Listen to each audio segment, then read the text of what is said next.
오늘은 주님께서 우리를 거룩하게 하시기 위해서 십자가에 죽으시고 부활하신 날을 기념하는 한 주간의 첫날, 주의 날, 주일입니다. 오늘 예배를 통하여 하나님께 영광 돌리고 주의 말씀을 듣고자 하는 모든 심령 가운데 주의 예배하신 복을 내려주시기를 간절히 축원을 드립니다. 옆 사람에게 축복 한번 합시다. 주님의 복으로 충만하세요. 주님의 복으로 충만하세요. 오늘부터 저는 여러분과 함께 팔복에 대한 말씀을 나누는데 그 첫 시간으로 팔복의 30부분에 해당되는데 복 있는 사람은 누구인가 라는 제목으로 함께 말씀을 나누겠습니다.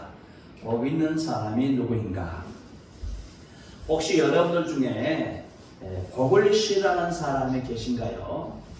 복을 싫어한다, 복을 줘도 안 받겠다 이런 분들이 계십니까?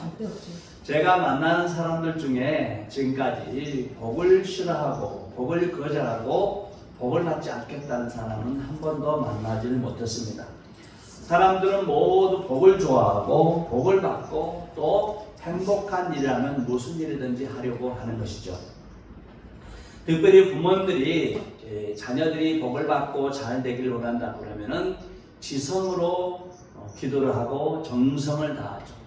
특별히 아이들이 군대를 가거나 또 입학시험을 보거나 취업시험을 보고 또 인터뷰를 하거나 또 큰 경기를 하거나 큰 대소사를 남겨뒀을 때에 우리 부모님들은 정말로 마음을 다하고 뜻을 다해서 간절히 찾고 또 기도하는 것을 볼 수가 있습니다. 그런데 오늘날은 이런 기도의 열정이 식어가고 있다 이런 이야기를 들어봤습니다.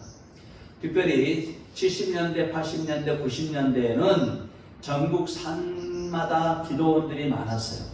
그리고 그 기도원들이 다 차고 넘쳤습니다. 사람들이 가르쳤어요. 저도 기도원에 많이 가서 금식하고 기도를 많이 한 기억이 있지만은 오늘날은 전국에 있는 그런 기도원들이 문을 닫고 있다는 그런 안타까운 이야기를 들어봤습니다. 기도원들이 문을 닫고 있어요. 왜 기도원들이 문을 닫고 있을까요? 왜 그럴까요? 그것은 오늘날 성도들이 경제적으로 여유가 생기고 또 지적 수준이 높아지면서 하나님을 찾고자 하는 열정이 식어졌다는 거예요. 그래서 전에는 몸이 아프면은 기도하고 또 기도받고 이런 쪽으로 갔다 그러면은 오늘날은 몸이 아프면은 어디를 먼저 가요? 병원에 가고 의사를 먼저 찾는 거예요.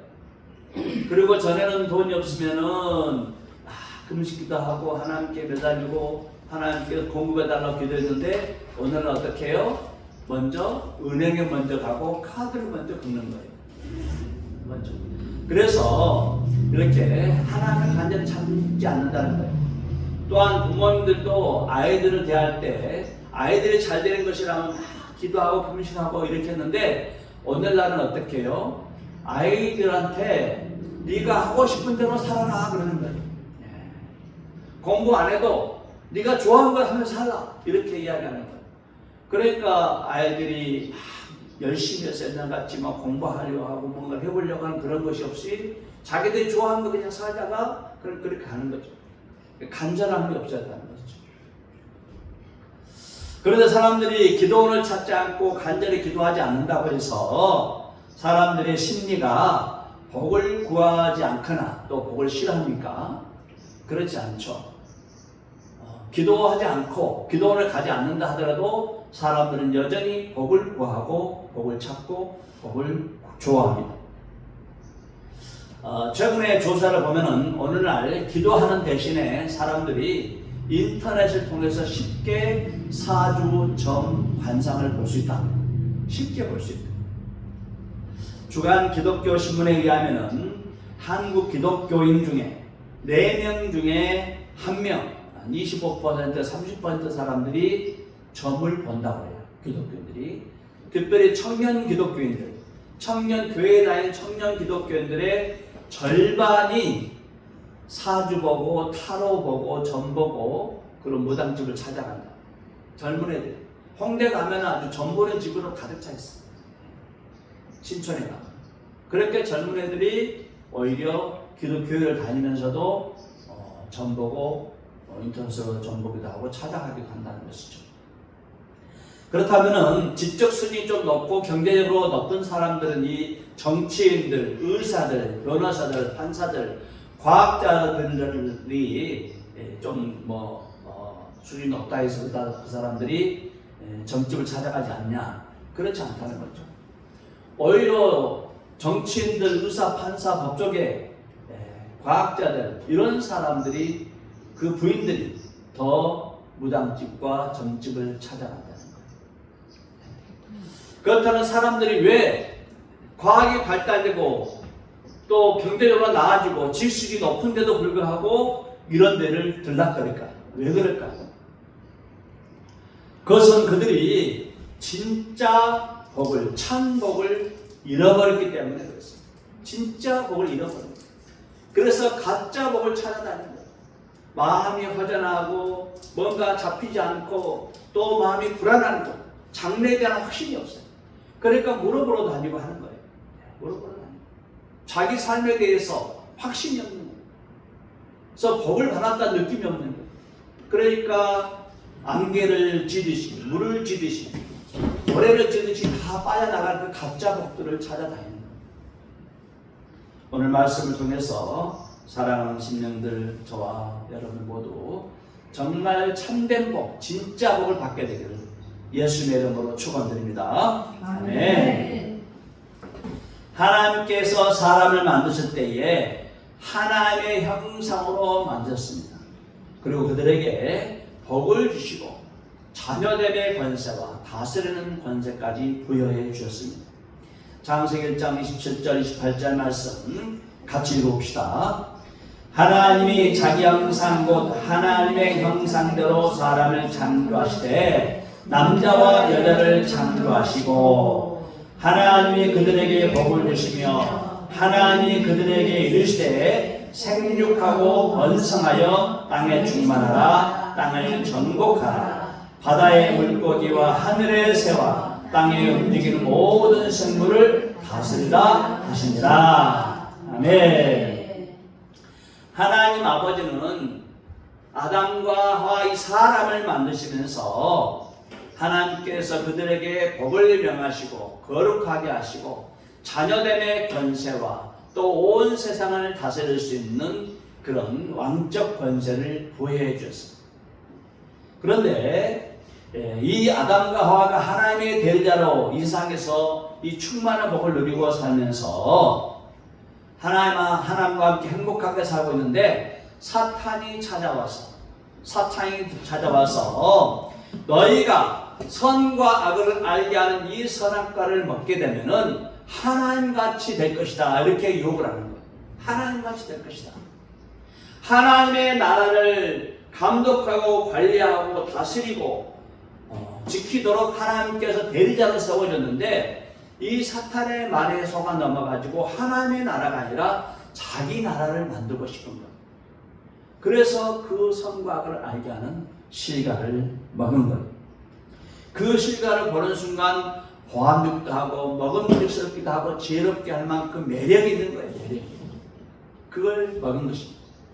그래서 그들이 열매를 먹게 되자 하나님께서 그들에게 부여하신 원래의 복, 그걸 원복이라고 그러는데 원래의 복, 지극히 큰 복, 지복이라고 그러는데 지극히 큰 복, 이 복들을 빼앗긴 거예요.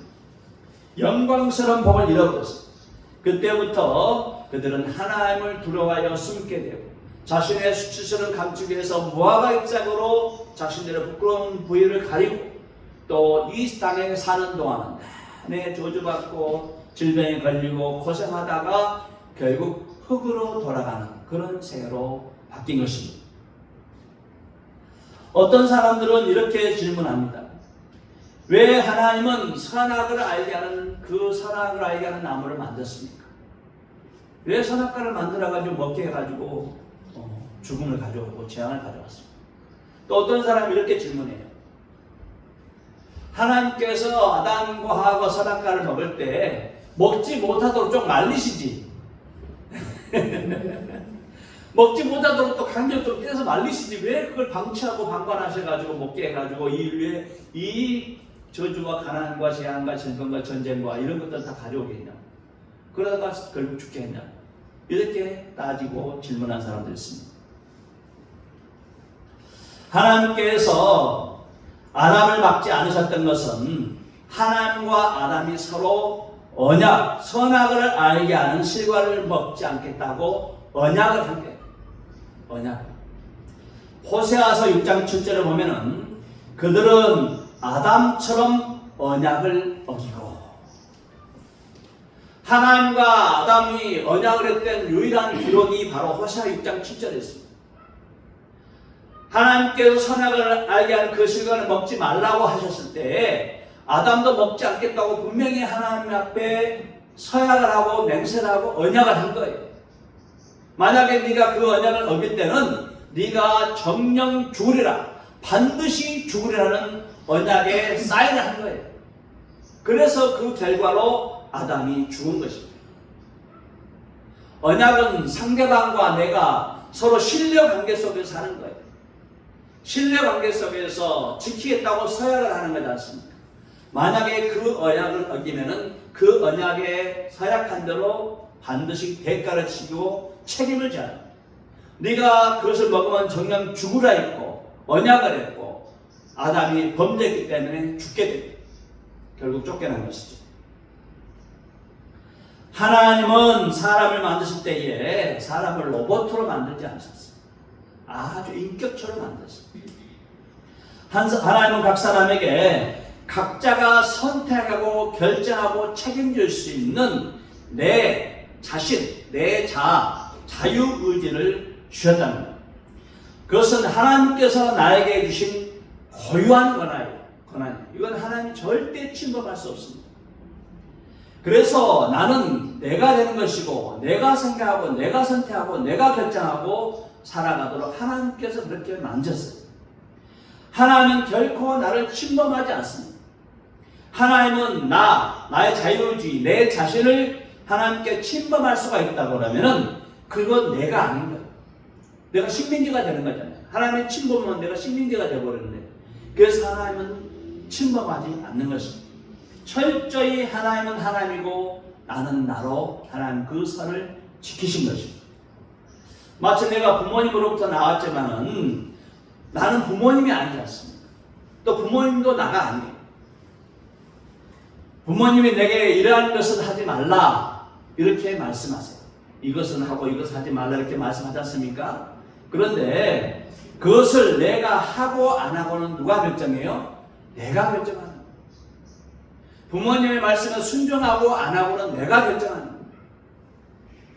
부모님이 내가 하는 모든 것에 간섭하고 통제하고 억압하고 강압한다고 그러면은 나는 살 수가 없어요. 내가 아니에요. 그렇지 않습니까? 이정사님, 아이들 따라다니면서 쫓겨다니면서 막 하지 말라고 할 수도 없잖아요. 아이들 보고 하지 말라고 해요. 그렇죠? 그러나 그 아이들이 하고 안 하고는 그 아이의 선택과 결정입니다. 그리고 그것에 대한 책임은 또 본인이 지는 거예요. 그래서 그 아이가 되는 거예요. 그 하나의 인격질하고 있어요. 하나님은 나를 만드실 때 나라는 이 고유한 인격을 가지고 생각하고 판단하고 선택하고 결정하도록 그렇게 만드셨어요. 로봇가 아니에요. 그래서 즉 내 자유의지는 내 인격을 가지고 먹고 싶은 것은 먹고 또 먹기 싫은 것은 먹지 않고 살 수 있는 그런 나로 만드신 거예요. 로마서 7장 25절 말씀 같이 한번 봅시다. 우리 주 예수 그리스도로 말미암아 하나님께 감사하노다. 그런즉 내 자신이 마음으로는 하나님의 법을 육신으로는 죄의 법을 섬기노라. 여기 잘 보시기 바랍니다. 내 자신이 마음으로는 하나님의 법을, 내 자신이. 바울은 자기 자신이 마음으로는 하나님의 법을 섬기고 육신으로는 죄의 법을 섬긴다고 고백하고 있습니다. 바울이 하나님의 법을 섬긴 것인가 죄의 법을 섬기고 육신의 법을 섬기기를 결정하는 것은 결국 바울 자신이라는 거예요. 내가 하나님의 법을 섬길 것인가, 내가 죄의 법을 섬길 것인가는 내가 결정한다는 거예요. 내가. 누가 강요하지 않아요. 누가 간섭하지도 않아요. 내가 그렇게 하는 거예요. 그러면은 하나님은 내가 내 의지로 복과 저주를 마음대로 선택하도록 하나님은 반감만 하고 계실까? 하나님은 내가 좋지 않은 거, 저주를 선택하도록 하나님은 반감만 하고 계실까요? 그렇진 않습니다. 반감만 하진 않아요. 하나님은 우리를 통제하고 억압하지 않고 침투하지 않은 대신에 그 대신 하나님은 우리가 하나님을 선택하도록, 하나님을 찾고 하나님을 구하고 하나님을 선택하도록 기다리시고 도우시고 인내하시고 인도하시는 거예요. 아멘.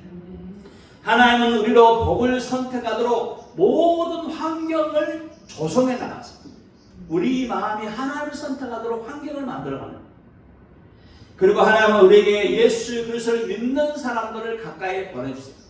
그래서 주님은 우리가 그들을 통하여, 그들이 전한 복음의 말씀을 통하여 예수를 만나도록 허락하십니다.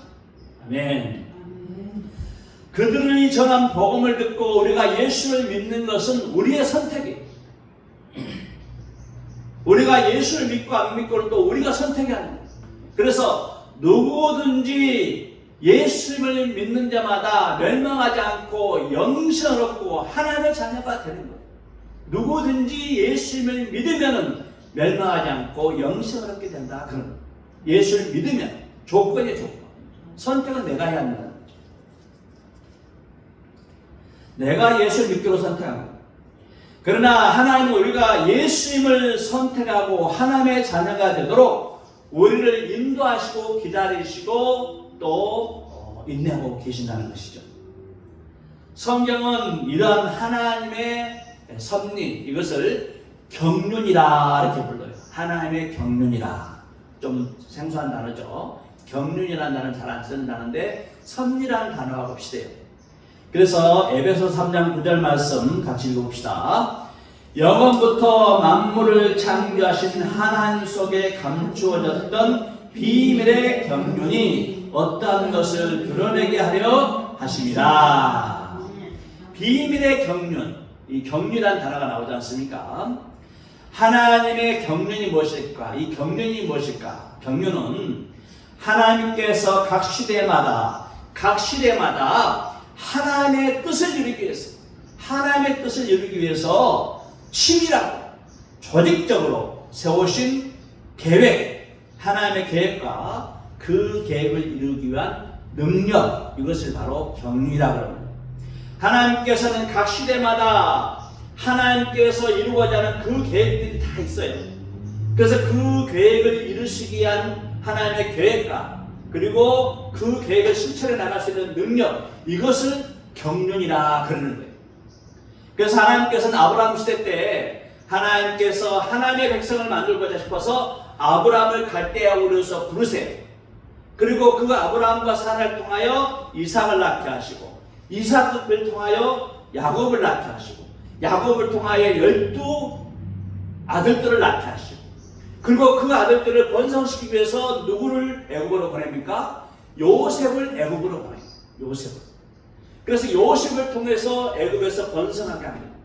그러고 난 다음에 애굽에서 400년 동안 종같이 생활하게 해요. 그래서 그곳에서 그 백성들이 부를 자 누구를 부릅니까? 모세를 부릅니다. 모세를 불러서 모세를 통하여 애굽에서 이스라엘 백성들을 출애굽시켜서 가나안 땅으로 인도하게 하잖아요. 이렇게 하나님은 각 시대마다, 각 나라마다 하나님께서 계획하신 것들이 있어요. 하나님의 계획이 있단 말이에요. 그 계획을 실천하기 위해서, 그 계획을 실현하기 위해서 사람을 부르시고 환경을 만들어 가시고 그런 일을 행하신, 이것이 바로 하나님의 경륜이라는 거예요. 그래서 하나님은 예수 그리스도를 통하여 이 땅에 오시고 특별히 여인의 몸, 여자의 후손을 통해서 마지막 때에 마리아를 통해서 예수님께서 이 땅에 오신 겁니다. 그리고 그 예수님을 통하여 사도들을 양육하게 하시고 그 사도들을 통하여 교회를 세우시고 그리고 그 사도들을 통하여 지금까지 온 세상으로 복음이 흘러가게 하시고 저와 여러분까지 그 복음이 오게 합니다. 우리에게 오기 전까지 하나님은 믿음의 사람들을 우리 주변에 보냈습니다. 그래서 지속적으로 그 사람을 통해서 교회 가자 또 예수 믿으라는 복음의 그런 소식을 접하게 됩니다. 그래서 그런 사람들의 그런 하나님의 보내심을 받아서 우리가 그들로 인하여 예수를 만나고 예수를 듣게 되고 복음을 듣게 되고 예수로 말미암아 구원을 받게 되는 줄로 믿습니다. 아멘. 에베소 1장 3절에서 6절 말씀을 같이 보면서 하나님께서 얼마나 우리를 만세전부터 예정하시고 그 예정을 위하여 그 예정하신 것을 이루시기 위해서 열심을 품고 일하셨는가를 한번 3절부터 6절까지 읽으면서 같이 묵상해 보도록 하겠습니다. 3절부터 읽겠습니다.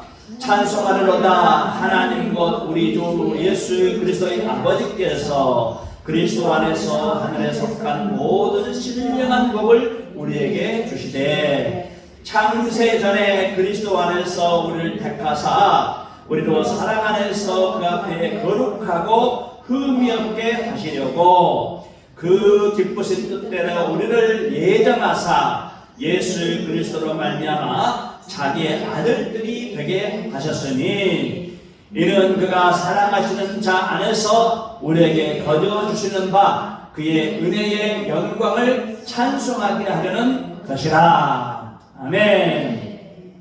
하나님은 우리를 예수를 믿어서 하나님의 영광을 찬송하게 하고 신령한 복을 받게 하기 위해서 만세전부터 그리스도 예수 안에서 우리를 선택하기로 예정해 놓으셨다는 것. 그 예정하신 것을 이루시기 위해서 하나님께서 수천 년 동안 사람을 보내시고 환경을 만들어 가시고 열심으로 하나님의 의지를 가지고 지금까지 우리를 구원하시기 위해서 일하고 계신 줄로 믿습니다. 아멘. 그래서 사실은 우리가 예수를 선택해서 골라가지고 예수를 믿은 것 같지만은 실상 보이지 않는 하나님께서 우리가 예수님을 구주로 선택하게 하시고 또 구원받게 하시기 위해서 만세전부터 일하고 계셨다는 것을 알 수가 있습니다. 아멘. 그러므로 우리가 예수를 믿고 하나님의 자녀가 되고 신령한 복을 받게 되는 것은 모두 하나님의 은혜라고 고백하는 거예요. 우리가 선택하고 우리가 취하는 것 같지만은 하나님께서 모든 환경을 만들어 가시고 주변 사람들을 동원하셔서 우리로 예수님을 만나도록 만들어 가시기 때문에 선택은 우리가 한 것 같지만 이렇게 돌아서서 보니까 예수 안에 있어 보니까 모두 하나님께서 하셨네. 하나님의 은혜로다 고백하게 됩니다. 할렐루야. 그래서 하나님의 은혜로다 이 예정하시고 선택하셨다 이것은 예수 믿지 않는 사람은 결코 고백할 수 없습니다. 우리가 예수 그리스도 안에 예수 그리스도 울타리 안에 딱 들어와서 보니까 와 하나님께서 나를 만세부터 이렇게 진행하셔서 나를 예수 믿게 하셨구나 하면서 하나님의 예정과 선택했다고 고백할 수가 있는 거예요. 예수 안에 들어있는 사람들만 하나님께 나를 택하셨다고 고백할 수가 있는 것입니다. 예수 밖에 있는 사람들은 몰라요. 예수 밖에 있는 사람들은 예정했다 선택했다 이런 말씀을 못하는 겁니다. 예수 안에 들어와서만 알 수 있는 하나님의 비밀이기 때문에 그렇습니다.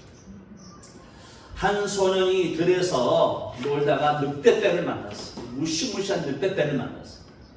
이 소년이 그 늑대떼를 피해서 소리치면서 달려가면서 살려주세요 해서 소리칩니다.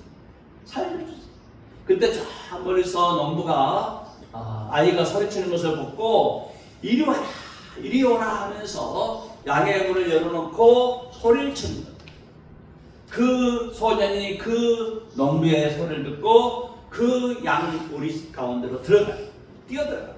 그러니까 그 농부가 얼른 그 양의 문을 닫아버려요. 그러니까 이 늑대떼들이 그 소년을 잡아먹으려고 이리 뛰고 저리 뛰고 으르렁거리면서 막 씩씩거리면서 그 돌아다니면서 잡아먹으려고 그래요. 근데 그 아이가 그 아래에 있으니까 어떻게 해요? 덮치지를 못합니다. 이 아이가 가만히 생각해 보니까 그 안에서 농부가 준 감자도 먹고 치킨을 먹고 아주 자유스럽게 평안하게 또 풍요를 누릴 수 있다는 그런 생각을 갖게 되었습니다.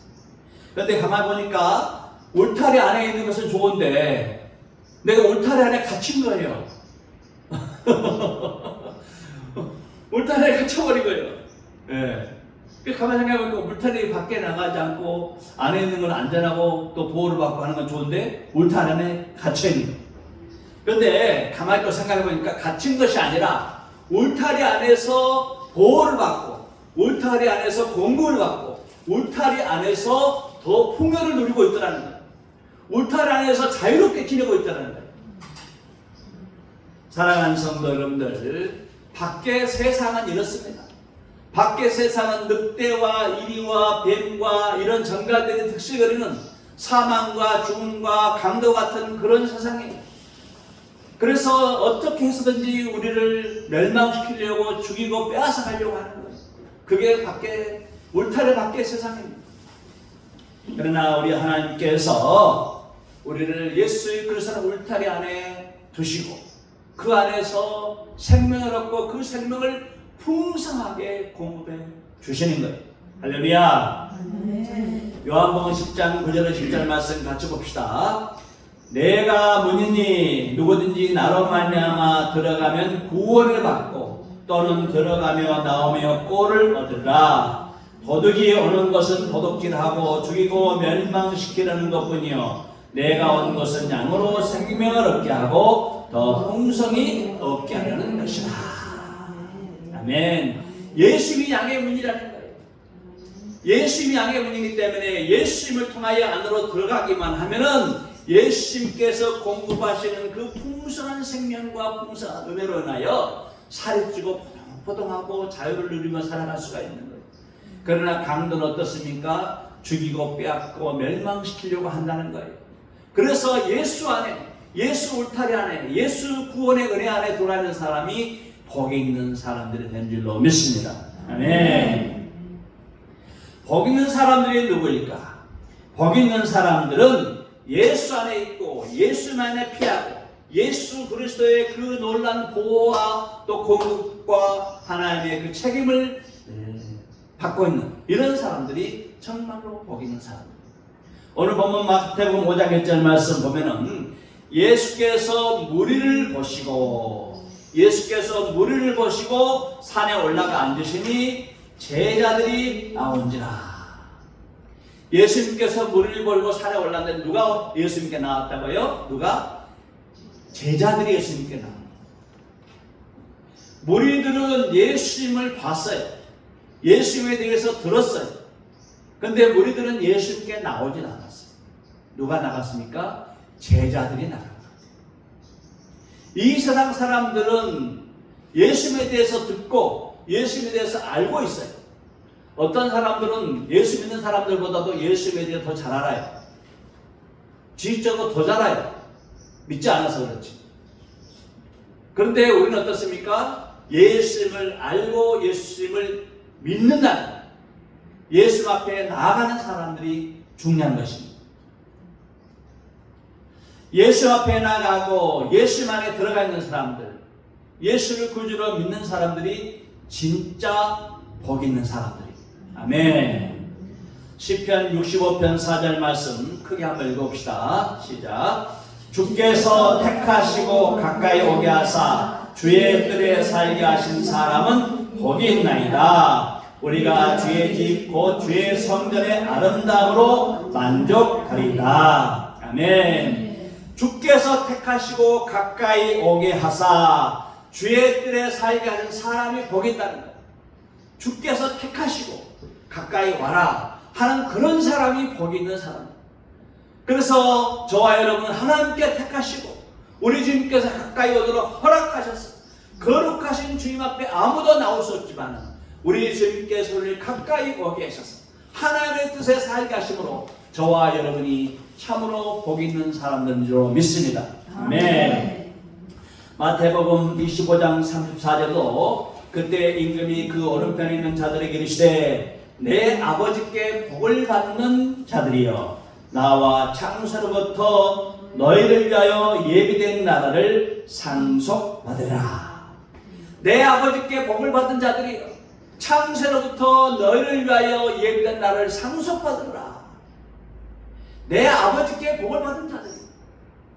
저와 여러분은 아버지 하나님으로부터 복을 받은 자들인 줄 믿습니다. 창세부터 예비된 그 나라를 상속받은 자들이 얼마나 놀랐습니까? 얼마나 복받은 사람들입니까? 이 시간 다 같이 옆 사람에게 인사 한번 합시다. 당신이 복받은 사람입니다. 당신이 복받은 사람입니다. 진짜 복받은 사람입니다.